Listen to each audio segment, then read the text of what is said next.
Alright, so this is a 78 k10 update. It's also a window tint update. So first off, I'm just going to say window tint still looks great. No bubbling, no peeling. This window's rolled up, but you know, the wings and everything, they still look great. Been about 4 or 5 months, not sure exactly. A couple other updates with the truck. So I've been driving around for the past couple weeks now, and there was a steep amount of time where I didn't drive it, and the reason for that is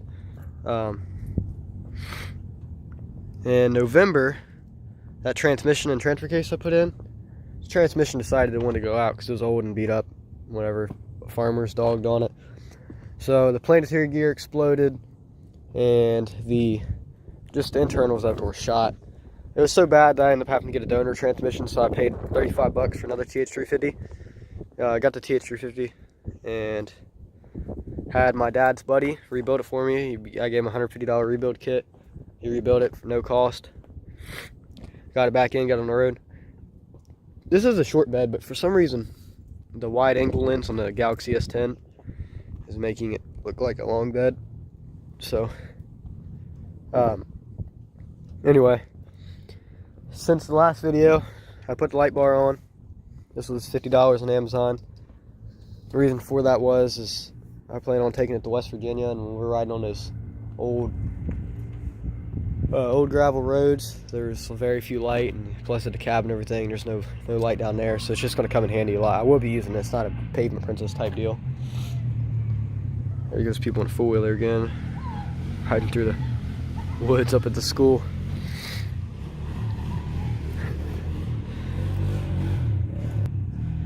Alright, so ignoring the people in the woods. So I put the light bar on. I changed the intake manifold gasket. Actually, I think that was in the last video. And I actually got a new mirror from LMC Truck. It's kind of dirty right now, but brand new mirror from LMC Truck. It doesn't fit perfect and whatever. But the other one actually broke. The mount did. I went to go tighten it because it kept swinging in the wind. So I went to go tighten it, and the bolt broke off, and the mirror was like right here. The stem was just falling off. So I bought this new one from LMC for a pretty good deal. See how it holds up, because some people have bad reviews about LMC. So CB, I actually changed it out to my Cobra 19 because the other one was giving me some trouble. I got my matching rim. It was on the front, but I switched them. I rotated the tires front and back. Got my matching rim to go back on. I had to like force grease around the bead and got it to seal. So it's running. Whatever, it's riding around on that. Got a bunch of old transmission fluid quarts because, like I said, I did have to change the transmission out again. But this time it's freshly rebuilt. Truck's been running great, and I actually have been driving it more than the Camaro because of the Camaro's issues it's got right now. It's leaking oil, leaking transmission fluid. This isn't really leaking anything. I just replaced the rear brake line. So far, I'm just going to sum up what I've done to the truck since the last video. Transmission's rebuilt. Oh, and I got a new sticker. Transmission's rebuilt. The back tire's sealed. New light bar. Oh, and I put my old grill back in, actually. Didn't mention that yet. I made a new emblem for it with aluminum flashing and cardboard. Cut it out, put it in, fit it, shaped it, painted it. Got that all fitted up. And somebody gave me this license plate or whatever, you know, surround. So put that on. Also, I fixed the huge dent that was in the door. I still got to do a little bit of body work to it. It's not perfect yet. I kind of just rushed it. But if you remember in the last video, there was a huge dent right here. And there was trim that went along the sides all the way down. And I actually mentioned I was thinking about taking it apart. You can see the lines where it was right here. I was actually thinking about taking it off in the last video, but I couldn't decide. So I took the window tint off. Or not window tint, sorry, I'm like losing my mind here. I took the trim off the sides, and I fixed the huge dent that was caved in right here. I straightened out where the lock goes a little bit. Still need some more work with that. The gas door, it's sticking out a little bit, but if you remember before, it was always kind of hanging open like that. Well, now it's real springy. And the reason it sticks out is because I'm not a perfect welder, and because I just learned welding in school, and I welded the hinge back on, and also welded a little piece right here. So I welded that on, welded some pieces back in here, so now it closes, stays closed, which I wanted. That's the only thing I really wanted. Other than that, not a whole lot's changed. I mean, just a little details, and then the just little minute stuff. If you notice those hanging from the back, it's kind of a pun. You always see people with like the bull nuts or whatever hanging from the back of the truck. So they had, my dad, he climbed cell towers, and they had some leftover hardware from an old site. So these, I thought it goes with a car better than like the bull one. So I mean, it's just for a pun. They're actual nuts, like to a bolt, and chain goes through them.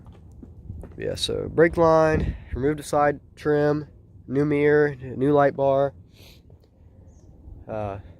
different CB, old grills back in, new transmission, pretty much rebuilt transmission, all that good stuff. I'll go ahead and fire it up. Should fire up pretty easy. Oh, and I put a new radio in it. It's actually the radio I actually got for free. It was given to me because it's got an issue. Occasionally, when you'll be driving down the road, it'll just actually, let me do something real quick. Well, I guess I can't. But occasionally, when you'll be driving down the road, it'll shut off, and then not when you're driving down the road, just when you start the truck up, it'll shut off, and then it won't come back on. You have to unhook it from the power supply, hook it back up to the power supply, and it's just a big annoying process.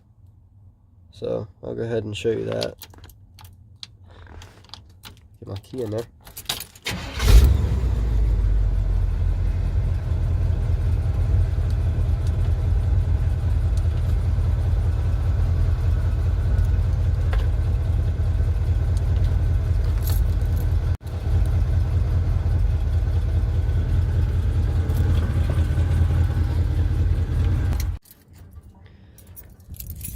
Alright, so I didn't want to leave it connected or leave it running for long because my phone tried to connect to it, and then the sound would be trying to come through the radio, and that's no good. So this is Bluetooth, but you've seen it flips out and stuff. And that's another thing, the touch screen is cracked, so it doesn't work. But like, you can see it, but it's like the actual touch feature don't work. So whatever, it's just a couple of the quirks with the radio. No big deal to me. I mean, I had an old 2007 Pioneer in it before, and to be honest, the Pioneer sounded better. But I'm just starting a job at O'Reilly's. As of tomorrow, I'm starting at O'Reilly's. So, which is good for me, because that's the part store I always go into anyway. I know everybody up there, and just turned 18, so they're like, go ahead and put an application in. So I said, okay. Put my application in, got the job, and I'm starting tomorrow. As of Wednesday of March, I can't remember the day. It's like the 20-something. I don't remember what day it is. But, so yeah, I'll be starting a job, and, get better prices on parts, and all my paycheck will be going into these cars, so they're going to progress a lot faster than they are right now. This one, I got to get some stuff ready for West Virginia. I'm going to get some 33 1250 15s. I already test fitted one. Clears perfect. Right now, it's got 31 1050 15s. Stock suspension, except for the rear leaf springs. The rear leaf springs are 3/4 ton springs. Just a half-ton truck. Oh, I did have a little issue with it the other day. I was driving out to Canal Winchester, which, if you're not from Columbus, Ohio, you wouldn't know. I think it's like 20-30 minute drive, something. I don't know exactly, but it's a little bit of a hike, all freeway out there. So from where I'm at, drove out to Canal Winchester and back twice, helping a friend change an alternator. And the truck decided that the exhaust, where the header goes into where the straight pipe goes into the header, the exhaust blew apart, and it sounded like something with open headers, because it was open header on one side. And I was trying to, I'm looking around like, man, where's that freaking loud car come from? I thought somebody was just uncapped some headers on their old car or something. I realized it was me when I hit the gas, and so I pulled up in my driveway, looked under there, sure enough, freaking the exhaust was blew apart. So I called my brother, had him weld it together for me, and it's been good ever since. Still don't sound the greatest because it's got some leaks here and there, not from him but from just before. So I gotta, you know, tweak some stuff, but for the most part it's been doing really good. Sorry I'm just kind of rambling on, but you know, it just is what it is. I actually just put my truck to work a few days ago, went and picked up a whole big load of wood in the back, and it did pretty good, and I couldn't really feel what was back there. Yeah, so that's pretty much my update. It's been about 4 or 5 months since the last time you've seen. I actually just got the truck going again on my birthday, March 14th, and that was actually the day I got it like moving. I said before that I broke down in November and sat all those months, and I was driving the Camaro. I drove the Camaro all winter long, believe it or not. Snow, rain, sleet, all that. Drove it. Everybody said I couldn't, but I did anyway. So that's all from my update, the window tint and the 78 k10. So if you like my video, please like, comment, and subscribe. Or if you don't like it, feel free to drop a dislike. If you got any ideas for future videos, let me know. I know I don't post a whole lot, but so this is, again, just for my own personal reference and just for fun. So I just make videos whenever. But thanks for watching.